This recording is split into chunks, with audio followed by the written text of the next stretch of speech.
Y en nuestros recorridos de historias en Extended Play, hoy tengo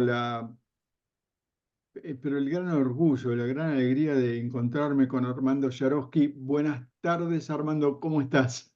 Buenas tardes, encantado.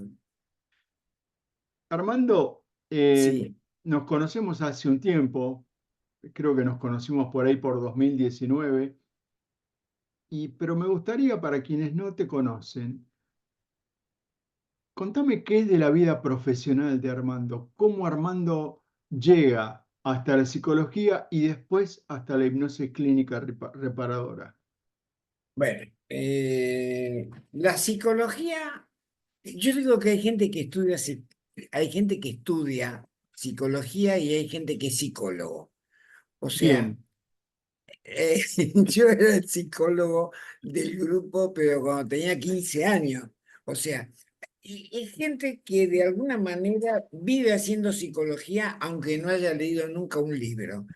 Y hay psicólogos que son gente que ha estudiado psicología, o sea, agarró libros y generalmente cuando encuentra un paciente trata de buscar en qué página del libro te agarra vos y te enchufa. En cambio, el que es psicólogo de verdad, todo lo que escuchó lo archivó y lo tiene adentro y lo utiliza como pensamientos propios. Lo que yo te puedo opinar respecto a una cosa, no sé si lo leí de Jung, de Freud o de quien sea. ¿Me explico? Bien, yo comencé a ser psicólogo, lo cual significa muy joven. Y además yo ya tengo 83 años ujú, cuando fue el momento de decidir qué estudiar, no, ni siquiera existían psicólogos recibidos en la Argentina. Te estoy hablando del año 1958. Y claro. entonces estudié contaduría Ah, mira, y me convertí en contador. Y después de contador me convertí en industrial. Y después, en mitad de mi vida, y lo comento porque sirve de ejemplo, a los 48 años di un vuelco en mi vida y me separé, volví a casarme, sigo casado con la persona que me encontré en ese momento.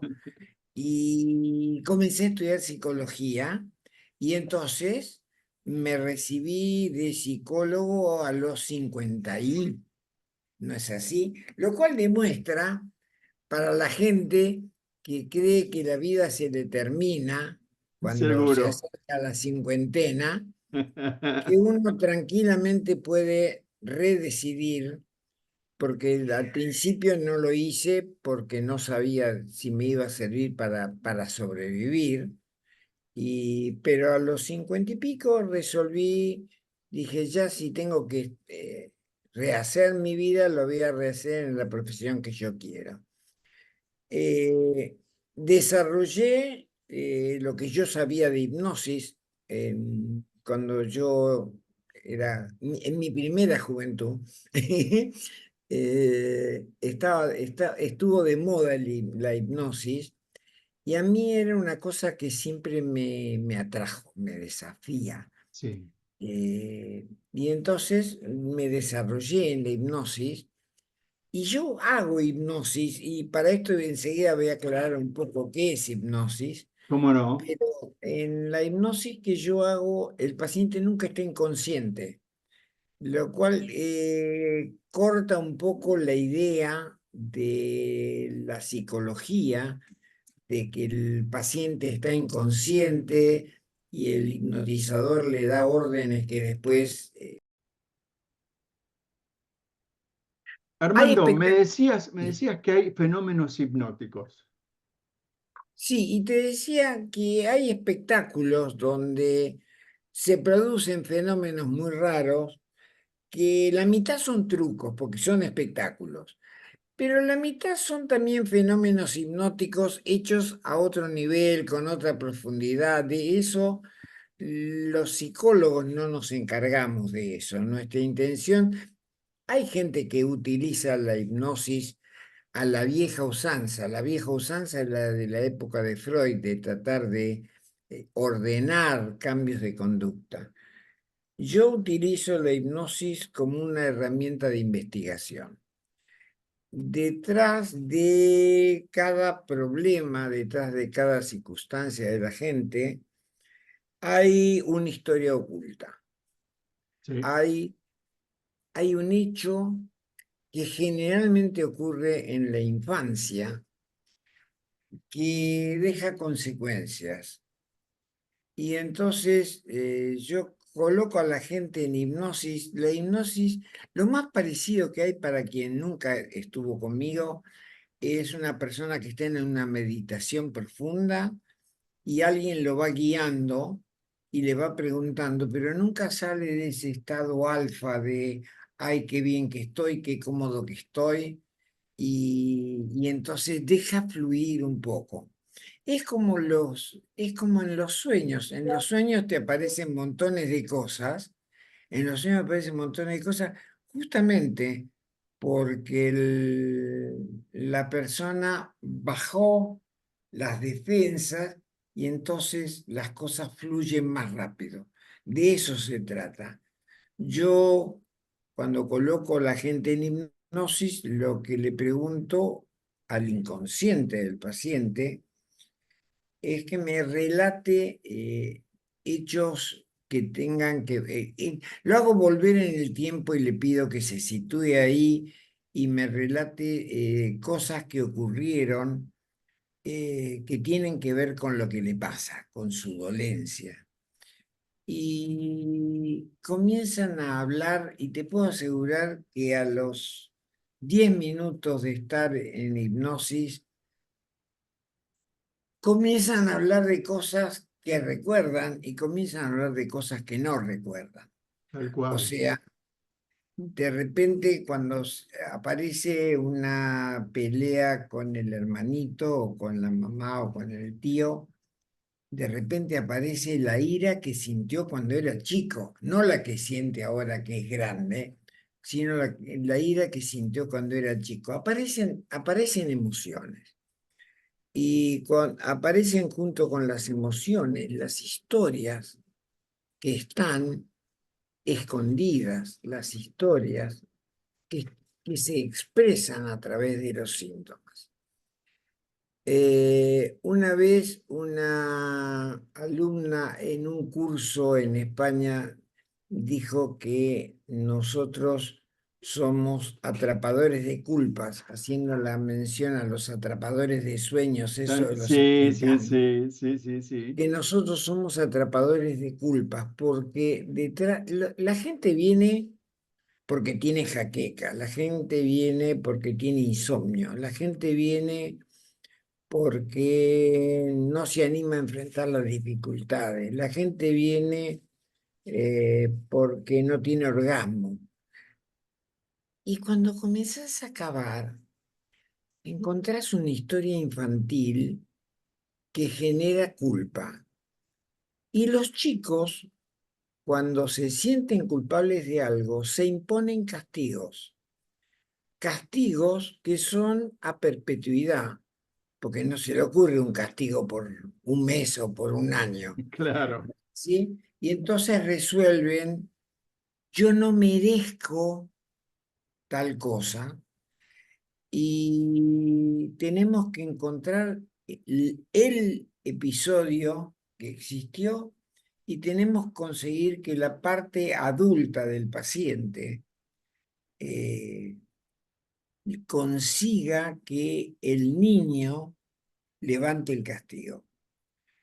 Parece, parece demasiado sencillo y en algunos casos los resultados son muy espectaculares. Por ejemplo, eh, en fibromialgia es normal que una persona le desaparezca la fibromialgia o le desaparezcan síntomas, pero en el momento, al final de la sesión. ujú, En realidad le desaparece la fibromialgia y por ahí le aparece otra cosa. Yo te puedo contar el caso de una señora de España, eh, 40 años, casada, madre de 3 hijos, que tenía fibromialgia desde hace unos 6, 7 años y fatiga muscular crónica desde la adolescencia o desde que era chica.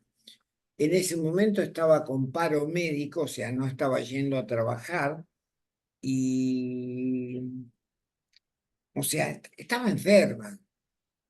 Y en mitad no, en la sesión, te digo, una terapia hecha en el curso, porque yo en el curso trabajo con la gente que está en el curso para que todos vean cómo es un trabajo.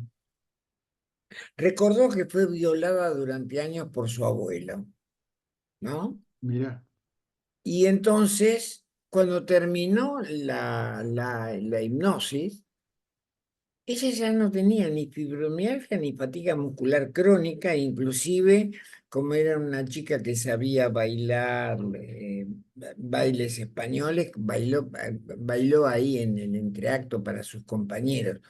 Claro que después tuvo que trabajarse internamente en la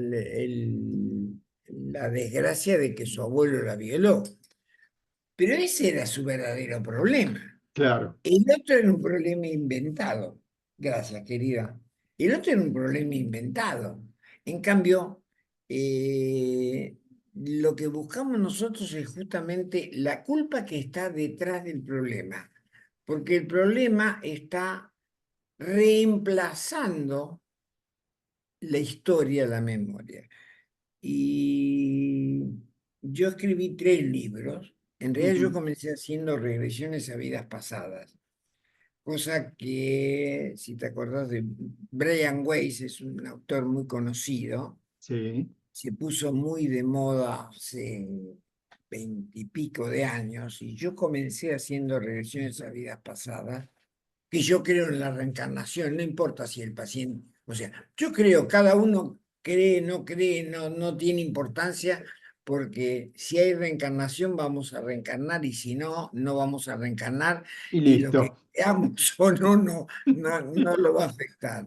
tal cual, Eh, Después cabe más en regresiones a la infancia, esto que acabamos de hablar. exacto, Y finalmente el último de los libros que escribí se refiere a esto, a montones de mujeres que han sido violadas por mucho tiempo por personas de su círculo familiar o íntimo, tío, abuelo, padrino, padre, y no se acuerdan. Y uno dice, ¿cómo puede ser que alguien no se acuerde? Y no se acuerdan. Tienen muy baja autoestima, no se consideran acreedoras a tener éxito, a veces no tienen hijos, a veces tienen malas parejas. Un problema que yo suelo decir muy comúnmente, vienen mujeres a mi consultorio y me dicen, Armando, ¿por qué elijo mal mis parejas? Y yo les explico que no eligen mal sus parejas, sino que eligen bien malas parejas. claro, O sea, que no es que se equivocan en encontrar algo bueno, sino que aciertan en encontrar algo malo. La pregunta siguiente sería, ¿y por qué voy a buscar para mí algo malo? Porque no te consideras acreedora a algo bueno. Cuando yo comienzo a hablar con esto, yo le digo, para la misma época que habían elegido algo malo, le pregunto, y para esa misma época, ¿no te andaba rondando algún chico que tu intuición te decía que el destino tuyo sería más feliz al lado de él? Sí, bueno, pero lo dejé porque pobrecito, o sea, lo dejé porque pobrecito, o sea, la idea era, si él se enganchaba conmigo, pobrecito, ¿me mm, entendés? sí, sí, sí, sí, sí, sí, Y ese último libro inclusive está en este momento en Amazon, está acá en la Argentina, en acá en la Argentina está en la editorial Duncan o en el instituto, sí, sí, y fuera de Argentina está en Amazon como libro, se llama Las autoimputadas. Vamos a ponerlo, cuando presentemos Sí, la entrevista, vamos a poner sí. tus libros para que todo el mundo pueda acceder a ellos en la medida en que estén interesados. Estamos a la mitad de nuestra entrevista y vamos a interrumpir un instante para retomar enseguida un aspecto más personal de tu vida. Eh, Vamos a agregar, si te parece bien, Armando, me gustaría poder agregar después, cuando publique la entrevista, el nombre de tu instituto y la página donde pueden registrarse, y que ahora me cuentes, ¿hay próximas formaciones de hipnosis clínica reparadora aquí en Buenos Aires? Sí, en realidad las hacía yo personalmente desde el año 2000 hasta, hasta la peste, ¿no? Hasta 2020. Sí, Es así durante 20 años. Y afortunadamente tengo muy buena herencia. Una de nuestras hijas, Silvia Neyman, sigue dictando los cursos. Ella hoy acaba de terminar el curso en México, ujú, después de dictarlo en Buenos Aires, en Lima, en Bogotá y en la Ciudad de México. Dentro de una o dos semanas lo va a dictar en Madrid y acá en Buenos Aires lo va a volver a dictar en agosto. bien, En del 5 al 8 de agosto.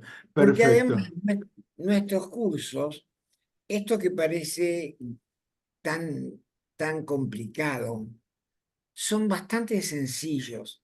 Yo en el primer libro que escribí puse, hipnotizar es fácil, hipnotizar es peligrosamente fácil. Sí. Y de hecho, los libros, los cursos nuestros de cuatro días, todo el mundo hace hipnosis, ¿no es así? Cada uno de los asistentes hace hipnosis.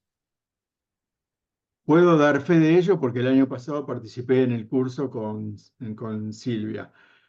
Interrumpimos un instante y regresamos enseguida.